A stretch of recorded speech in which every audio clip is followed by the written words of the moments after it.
I do declare that I have the best. I do declare that I have the. I do declare that I have the best honorable mentions in the entire nation, and I'm here. I'm Kumph-E Rambles from the Kumph-E channel, Comfilarity, Conflarianissus, and I am here with the greatest power rankings in the entire nation. It's not even close. If you even try to act like it's any better and anyone else has the better power rankings, I will kill you in your entire sleep, bro. Your entire family will be wondering what happened to you. Anyway, let's get into we start with 3 honorable mentions, then we go to the top 10. I don't do 32 because that's way too much thinking of just shit teams that no one gives a shit about. I'm starting with 3 honorable mentions going in the top 10.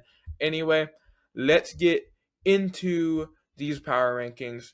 Yeah. Anyway, we're starting off with 3 honorable mentions. These 3 honorable mentions to me are very obvious in my eyes, going off of week 3, because that's how power rankings work, people. It goes off of how they looked last week on top of the other 2 weeks, but it heavily gets pushed by how they looked in week 3. But going into week 4, the 3 honorable mentions are the Rams, Seahawks, and sadly the Chiefs. I know the Chiefs are 1-2, but thing is, I think they still are about a top 10 team in the league because, let's be honest, no one really wants to face them. Anyway, these three teams don't really matter. The Rams could have been near the top. They could have been number 1, but they blew it in an awful fashion. The Seahawks looked amazing against the Saints. They're already teetering outside of it, but the way you kick, even though the Saints are terrible, we all know they're terrible, but you don't just kick the shit out of a team like that and not get rewarded. And the Chiefs, no one really wants to face the Chiefs, but they're outside of the top 10. Anyway, let's move on to number 10 on the list. It is the Baltimore Ravens. I'm sorry, Ravens fans, if any of y'all are watching this, but y'all are 1-2. It's not nice. It's obviously you faced two out of the 3 teams you face are some of the best in the league, but you blew it in week 1. The Lions kind of ran away from. You blew it in week 1. The Lions ran away with it in week 3, and the only team you've beaten are the Browns. So y'all are still top 10, even though y'all are 1-2. Because again, I do think that they are a top 10 team in the league, regardless of their record.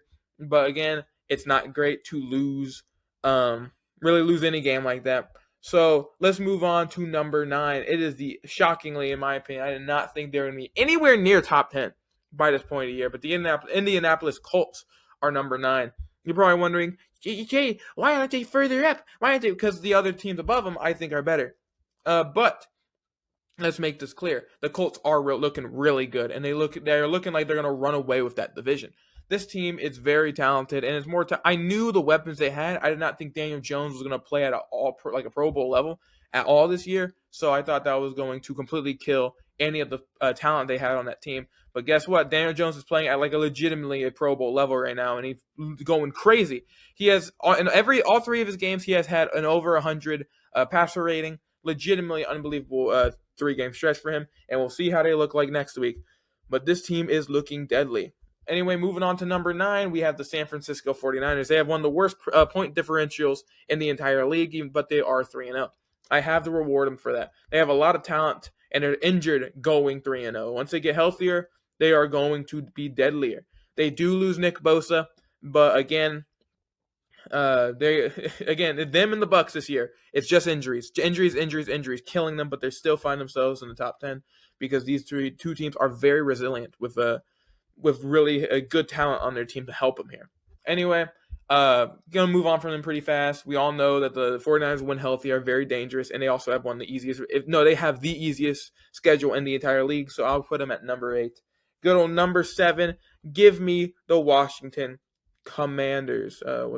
Washington Commanders at number 7. I think they didn't move, in my opinion, but they shouldn't move because they are 2-1. They destroyed the Raiders last week. Don't really see without Jayden Daniels. I don't see a reason to move them down or move them up. So they stay at 7, where they belong, and they can very well move up and down if they start looking better than a middle of the road top 10 team. Anyway, moving on to number 6. I'm sorry, Packers fans. You don't lose to the Browns like that and expect me to gift you anything other than moving far down the list. You are still number 6. You moved down 3 spots, but my God, was that embarrassing. Your offense looked terrible that game. Your Jordan Love threw one of the worst picks I've ever seen in my entire life. Legitimately an awful pick. I can throw a better ball than that. Uh, Jordan Love's a really good QB, but you can't throw a ball that bad and expect me to not point it out as much as possible. And reason why you dropped down 3 spots. I still think they're a very talented team. Their defense is still unbelievably good. But Jesus Christ, that offense needs to wake up more because that was pathetic to watch. Anyway, number 5, I will give the Detroit Lions. I know Lions fans, y'all have looked amazing for 2 weeks, but again, you are in my power rankings, the best power rankings. You move up slowly unless you destroy number 1 and then you get boosted up. But you move up slowly, and you guys were off the list like legitimately week 1. Then you got the 10 in week 2. I know I didn't make a power rankings, but there was one. They were like 10 in week 2. And now they're 5. They moved to 5 spots after racing. I know it was close for like 3.5 quarters, but the Lions ended up running away with it at the very end, winning by like they think it was 10 plus points and beating the Ravens. That was a very good win, especially the fact that I was in Baltimore. A very huge win for the Detroit Lions, and y'all are definitely in the seat to move very high up and possibly take the best team in the NFC. But right now, y'all do overtake the Packers, even though they beat y'all. Y'all have looked better than them, in my opinion, in the last 2 weeks. So give me the Lions here. To go to number 5. Number 4, I will go the Los Angeles Chargers. This is a very good football team, an unbelievably good football team. The Chargers are very, very talented, very, very impressive, regardless of losing some very talented players in the season so far. And weirdly enough, Quentin Hook Hands Johnson has looked like possibly the best receiver in the league right now. He's no longer Hook Hands. He's now Gloves Johnson. Unbelievable. Very happy for him. Go Frogs. Anyway, defense obviously looked amazing. Justin Herbert is one of the top MVP candidates, in my opinion, this year. Very, very good quarterback. Very good team. Very well coached. Outcoached Sean Payton by a shit ton. Just very, very good season for the Los Angeles Chargers. Moving on to number 3. This is not biased at all. I truly believe this is the Tampa Bay Buccaneers. Very impressive what they are able to do this season so far. With as many injuries that they have been hit with, I feel like I'm inclined. It's not because I'm a Bucs fan. I feel like I'm inclined, and I feel like a lot of people are inclined to move them up because, I mean, with the amount of injuries, and they're probably the most injured team in the league so far this year, and you're still 3-0, beating some teams that aren't just straight up trash, except for the Jets, but beating the Falcons and Texans. I don't believe the Texans, regardless of their 0-3, is complete garbage. Their defense is still very impressive. The Falcons looked terrible last week, but again, their defense is also impressive, and they're able to score even with as many injuries as they have, and able to get 3 straight game-winning drives with O-line being legitimately a bunch of XFL players and practice squad players and Costco workers. It is unbelievable. Anyway, number 3, gonna move on from that. Emeka Egbuka is looking to be offensive rookie of the year, but I'm gonna move on from that and go to number 2, which is the Buffalo Bills.